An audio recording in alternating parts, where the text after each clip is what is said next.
ကျမဒီမြန်မာလူမျိုးတွေကြားထဲမှာနောက်ထပ်ဒီအလောက်ကင်ခွင်လန်းကောင်းတဲ့နိုင်ငံတစ်ခုကိုပြောရမယ်ဆိုလို့ရှိရင်လက်တလုံးမှာပေါ့နော်အက်စတိုးနီးယားထက်ပိုပြီးတော့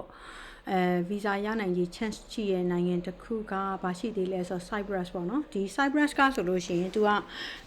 အခုလက်တလုံးမှာသူကအက်စတိုးနီးယားလောက်ကဗီဇာသူက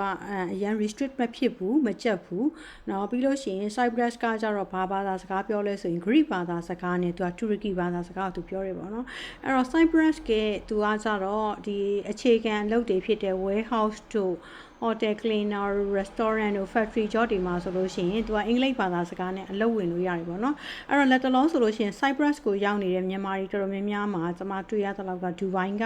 ရောက်နေကြတဲ့သူတွေတွေ့တယ်အဲ့တော့ကျွန်မကိုယ်တိုင်ကလည်းဒီ Cyprus အလုပ်တွေကိုကျွန်မချိတ်ဆက်ထားတာဖြစ်တဲ့အတွက်ပေါ့နော်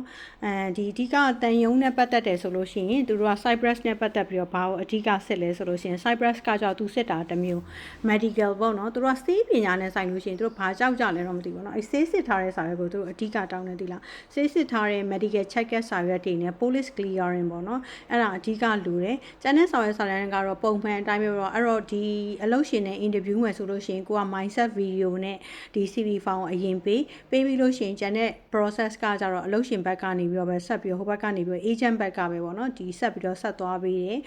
ကိုယ်တိုင်က interview သွားဖြေတဲ့အခါကြလို့ရှိရင်ကြတော့ကိုယ့်ရဲ့အလုပ်နဲ့ကိုက်ညီတဲ့qualification ဖြစ်ရတယ်ဆိုလို့ရှိရင်သူက visa ကလေဒီလားလုံးဝ 100% ရဖို့အတွက်ကိုတည်ကြရတယ်ပေါ့နော် chance ကပို့ပြီးတော့ပိုကောင်းနေပေါ့အဲ့တော့ဟိုမြန်မာအနေနဲ့ကိုက Cyprus job ကိုဘယ်တွေကtry လို့ရနိုင်လဲအခုခေတ်မှာဆိုလို့ရှိရင် platform တွေလည်း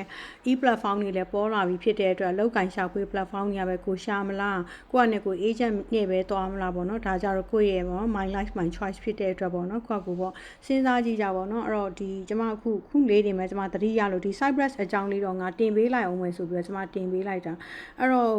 တတိယနိုင်ငံသွားမယ်ဆိုရင်ကိုသွားမဲ့နိုင်ငံက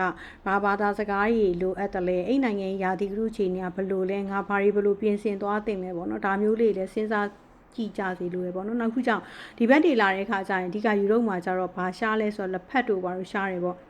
အဲ့တော့မြန်မာ community များတဲ့